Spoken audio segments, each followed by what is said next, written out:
Hello and welcome to the Virtual Undergraduate Research Symposium. My name is Stacey Andreeva and today I will be talking about my research on dynamic bonds in metal-organic frameworks.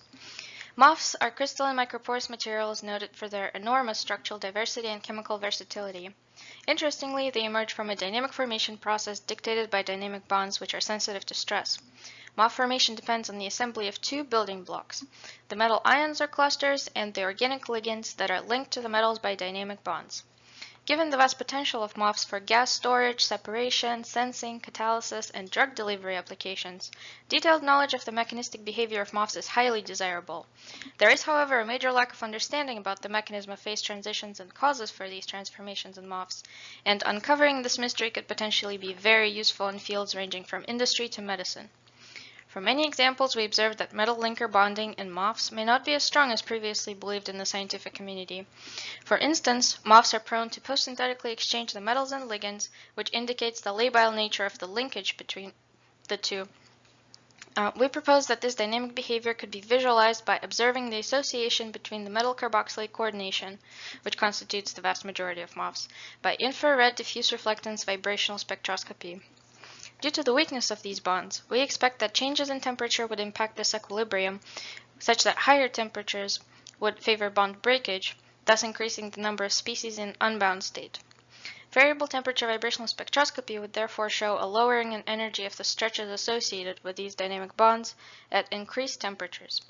The main goal was to identify structural changes within the system caused by applying stress in the form of heat, and more importantly, establish a quantitative model for this phenomenon, which we called the equilibrium model. Computational molecular dynamic simulations were also utilized to confirm the identity of the mode at a certain frequency, which we can see in the fourth figure beside the experimentally obtained spectrum. Copper VTC is our representative system as it consistently shows lowering in vibrational energy with higher temperature, simply termed as redshifting. Taking a closer look at the modes identified as asymmetric carboxylate at 1590 wave numbers and symmetric carboxylate at 1363 wave numbers, we were able to see that with greater temperature, these bands shift to lower in energy by nearly 6 wave numbers each, as we can see on the scatter plot.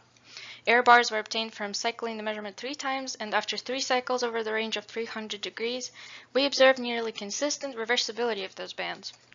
To conclude, we explored a wide variety of common MOFs to establish quantitative relationship between MOF, metal linker bond dynamicity, and material composition. 8 other systems with varying metal ions and linkers were additionally analyzed, and all have shown to possess the carboxylates with red shifting character. Most shifts are reversible and dependent on the identity of metal and ligand. These are exciting results because reversibility of the red shift indicates the dynamic building principle behind MOFs. We envision applications for MOFs that harness the greater long-range organization of their three-dimensionally ordered structures, allowing superior control of structure property relationships. That concludes my presentation. I would like to thank all the members of the Brozek Club for all their support, and I really appreciate that you took the time to be here and listen to my research.